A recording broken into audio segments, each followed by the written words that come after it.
Hello guys, నేను ఇవాళ wind breaker and episode 1 తెలుగులో ఎక్స్ప్లెయిన్ చేయబోతున్నాను. ఇక లేట్ చేయకుండా స్టార్ట్ చేసేద్దాం. First episode title Sakura error set 4 episode starting లో మనకు ఒక తాడ్ సీన్ చూపిస్తారు. ఈ తాడ్ మీద ఒక అబ్బాయి చెప్పులు లేకుండా నడుస్తూ ఉంటాడు. ఇక్కడ మనకి కొన్ని ఫ్లాష్ బ్యాక్ చూపిస్తారు. ఈ ఫ్లాష్ బ్యాక్ లో మన ఎంసీ అపిరెన్స్ గురించి కానీ తన ఫైటింగ్స్ గురించి కానీ అందరూ హేట్ చేస్తూ ఉంటారు. మన ఎంసీ హెయిర్ కానీ ఐస్ కానీ మిగతా వాళ్ళకన్నా కొంచెం డిఫరెంట్ గా ఉండడం వల్ల ఎంసీని చిన్నప్పటి నుంచి బుల్లి అంటే హేట్ చేసేవాళ్ళు. ఇదంతా చూసి ఎంసీకి తన ఒంటరివాడు అనే ఫీలింగ్ వచ్చేది. అందుకే మనకు ఎంసీ ఒక రోప్ మీద నడుస్తున్నట్టుగా చూపిస్తారు. ఎండ్లో ఒక పెద్ద ఎదురుగాలు రావడం వల్ల ఆ తాడ్ నుంచి పడిపోతాడు. ఇక్కడ ఇన్ని మాటలు పడలేక ఆ తాడ్ నుంచి పడిపోయాడని ఈ సీన్ డిపిక్ట్ చేస్తుంది. ఇప్పుడు జరిగిందంతా ఎంసీ కలర్ అని మనకు తెలుస్తుంది. ఎంసీ నిద్ర నుంచి లేస్తాడు. మనం ఇక్కడ ఎంసీ హెయిర్ 2 డిఫరెంట్ కలర్స్ ఉన్నాయని చూస్తాం. ఒక సైడ్ ఏమో బ్లాక్, ఇంకో సైడ్ ఏమో వైట్. మనకి ఇక్కడ ఒక టౌన్ లో టోంపు అనే షాపింగ్ స్ట్రీట్ ని చూపిస్తారు. మన ఎంసీ కూడా ఇక్కడికే వస్తాడు. ఎంసీ నాకు బలవంతులంటే ఇష్టం, బలహీనల పైన ఇంట్రెస్ట్ లేదని అంటాడు. ఇక్కడ ఒక బోర్డు పెట్టి ఉంటుంది. ఆ బోర్డు పైన ఎవరైతే ఈ పాయింట్ దాటిన తర్వాత బాధని కల్పిస్తారో, విధ్వంసం సృష్టిస్తారో, ఎవరైతే తమ గుండెలో చెడిని కలిగి ఉంటారో వాళ్ళు ఎలాంటి మినహాయింపు లేకుండా బఫరింగ్ చేత శిక్షించబడతారని రాసి ఉంటుంది. ఈ బఫరింగ్ అంటే ఏందో మనం ముందు సీన్ లో తెలుసుకుంటాం. ఇక్కడ ఎంసీకి కొందరు డెలింక్వెంట్స్ కనిపిస్తారు.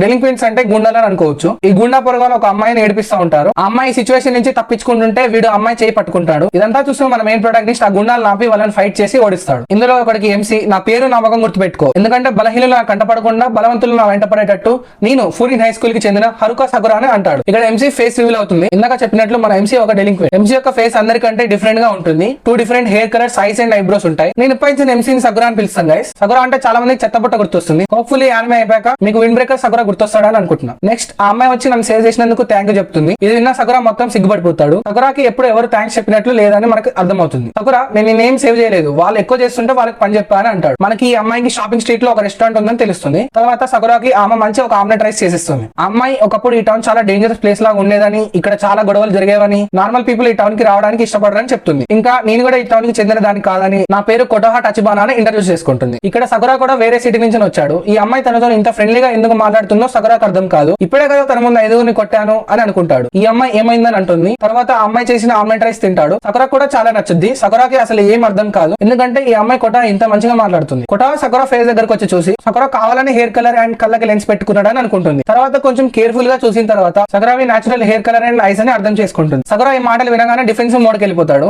ఎందుకంటే పాస్ట్ లో కూడా అందరూ తన లుక్స్ మీద హెయిట్ చేసేవారు కాబట్టి. సకురా అయితే ఏకంగా ఫైట్ చేయడానికి రెడీ అయిపోతాడు. సకురా కొట్లాటలు జరిగేటప్పుడు మనం ఎలా ఉన్నాం మ్యాటర్ కాదు, అందుకే నేను ఫూరింగ్ కి వచ్చా. అందరికంటే లో స్ట్రాంగ్, ప్రతిరోజు పండగ వచ్చిన పబ్బం వచ్చిన గొడవలు, నేను ఫూరిన్ హై స్కూల్లో స్ట్రాంగెస్ట్ అవుతా అని అంటాడు. కొటోహా చాలా పెద్ద పెద్ద మాటలు మాట్లాడుతున్నావు, నువ్వు స్కూల్ రేపు స్టార్ట్ అయితే ఈ రోజు యూనిఫామ్ వేసుకుని తిరుగుతున్నావు, నాకు నీ ఎక్సైట్మెంట్ అర్థం అవుతుందని ఆట పట్టిస్తాను. సకురా అట్లాంటిది ఏం లేదు, నా దగ్గర బట్టలు లేవు అందుకే యూనిఫామ్ వేసుకున్నా అని అంటాడు. అప్పుడే లంచ్ చేసి ఒక ముసలాయన పేమెంట్ టేబుల్ మీద వదిలేసి వెళ్తుంటే సకురా ఆ ముసలాయన నాపి నువ్వు కొన్ని సామాన్లు మర్చిపోయావు అని చెప్పి తన సామాన్లు హ్యాండ్ ఓవర్ చేస్తాడు. కొటోహా కొన్ని క్యాండీస్ సకురాకి ఇస్తుంది. ఆ క్యాండీస్ ఆ ముసలాయన తన మనవడికి కొన్నాడు, నువ్వు గుర్తు చేసినందుకు ఆ ఓల్డ్ మ్యాన్ నీకు థ్యాంక్ యూ చెప్పమన్నాడు అని చెప్తుంది. ఈ మాట వినగానే సకురా మళ్ళా బ్లష్ అయిపోతాడు. ఇంత ముందుకి ఎవరు సకురాని పొగడలేదు. ఒకసారి అయితే సకురా ఒక వ్యక్తి వాలెట్ కింద పడిపోతే వాపస్ ఇస్తే నువ్వే దొంగతనం చేసావా అని తిరిగి అన్నాడని చెప్తాడు. కొటోహా అలా ఏం లేదు, నువ్వు ఫూరిన్ లో టాప్ స్పాట్ కి ఎదగాలనుకుంటున్నావు కదా, అది ఎప్పటికీ జరగదు, ఎందుకంటే నువ్వు ఒక ఒంటరి వాడివి. నువ్వు ఫూరిన్ లోని స్టూడెంట్స్ ని కలవాలి అని అంటుండగా షాపింగ్ డిస్ట్రిక్ట్ కి ఒక గ్యాంగ్ వచ్చి మొత్తం ప్రాంతాన్ని ధ్వంసం చేస్తుంది. ఈ ముస్లామా పోలీస్ కి కాల్ చేస్తుంది. అంతలో సకురా బయటకు వస్తాడు. ఈ గ్యాంగ్ లీడర్ సకురాని చూసి వచ్చాడయ్యా హీరో అని అంటాడు. సకురా ఇగ్నోర్ చేసి నడుస్తాడు. ఆ గ్యాంగ్ లీడర్ సకురా నాపి నువ్వు ఎవరికో నా పేరు నా ముఖం గుర్తుపెట్టుకున్నావు, ఇది నీకు జోక్లా ఉందా, హెయిర్ కలర్, ఐకి కాంటాక్ట్ లెన్స్, ఒక నిమిషం,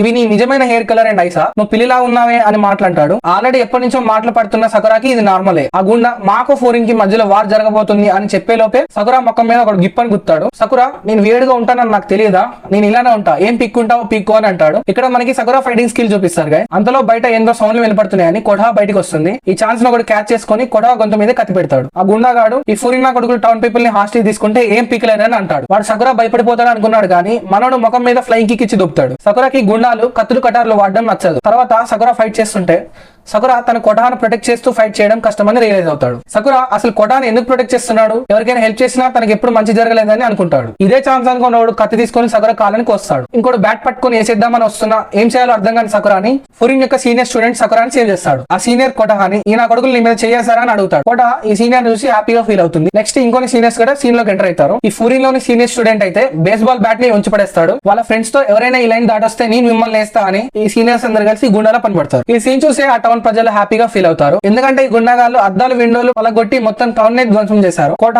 నేను చెప్పాను కదా ఈ టౌన్ ఒకప్పుడు చాలా అన్సేఫ్ గా ఉండేదని. 2 years ముందు ఒక రోజు ఈ టౌన్ చేంజ్ అయిపోయింది. ఈ చేంజ్ కి reason fluorine high school. Fluorine వాళ్ళే గల్లీ స్టార్టింగ్ లో ఉండే ఆ బోర్డు పెట్టారని చెప్తుంది. ఆ ఫోరిన్ సీనియర్ ఎలాగో మనకి బ్యాట్ వంచడం రాదు, కనీసం పుస్తకాలు ఓపెన్ చేసి చదవడం రాయడం నేర్చుకోండి అని అంటాడు. ఈ సీనియర్ మళ్ళా బోర్డు మీద ఉన్న రిపీట్ చేసి ఎవరైనా ఈ టౌన్ జోలికి వస్తే ఫోరిన్ వాళ్ళ పని చెప్తుందని బఫురిన్ వాళ్ళ పని చెప్తుందని అంటాడు. స్టార్టింగ్ లో చెప్పినట్టు బఫురిన్ అనే పేరు ఈ టౌన్ పీపులే వీళ్ళకి పెట్టారు. బఫురిన్ అంటే విండ్ బ్రేకర్ అని అర్థం. ఇదంతా చూసిన టౌన్ పీపుల్ ఈ డెలింక్వెంట్స్ ని బాగా పొగుడుతారు. ఈ సీన్ చూసే సగరాకి అసలు ఏం అర్థం కాదు. వాళ్ళు కూడా గుండాలాగానే ఉన్నారు కదా, అయినా కూడా ఈ టౌన్ పీపుల్ వీళ్ళతో ఇంత రెస్పెక్ట్ ఇచ్చి మాట్లాడుతున్నారని అనుకుంటాడు. అంతలోనే ఆ టౌన్ పీపుల్ కూడా సకురా దగ్గరికి వస్తారు. ఒక ముసలమ్మ కాళ్ళకి బ్యాండేజ్ కూడా కట్టబోతుంది. సకురా ఇదంతా జీర్ణించుకోలేకపోతాడు. నా దగ్గరికి రాకండి అని గట్టిగా అరుస్తాడు. కానీ ఇవన్నీ పట్టించుకోకుండా కోటహ కింద కూర్చొని కాళ్ళకి పట్టీలు వేస్తుంటూ, కోటహ నేను చెప్పాను కదా నువ్వు ఒంటరి వాడవని, కానీ నేను నిన్ను అర్థం చేసుకోగలను. నువ్వు కావాలని ఒంటరి వాడికి కాలేదు, ఏదో ఒక రీజన్ ఉండుండొచ్చు, కానీ ఈ టౌన్ పీపుల్ నీ మీద డిపెండ్ అవుతారని అంటుంది. ఇదంతా విన్న సకురాకి కోపం వచ్చి వీళ్ళకు నాకు ఎటువంటి సంబంధం లేదని అంటాడు. కోటహ సరే మరి ఆ ముసలైన సామాన్లు ఎందుకు తిరిగిచ్చావు, నన్ను ఎందుకు ప్రొటెక్ట్ చేసావు, నీకు మనుషుల మీద పూర్తిగా నమ్మకం పోలేదు, నాకు నమ్మకం ఉంది, నువ్వు కూడా నమ్మకం ఉంచు, నువ్వేం సాధించాలనుకున్నావో అది సాధించి తిరుగుతావు అని అంటుంది. ఇక్కడ సకురాకి చాలా హ్యాపీగా ఫీల్ అయ్యి మోటివేషన్ వచ్చి ఉప్పొంగిపోతాడు. సకురా వీళ్ళందరూ మించి పైకి దూకి మీరు మిమ్మల్ని ఏమనుకుంటున్నారు, బఫురీనా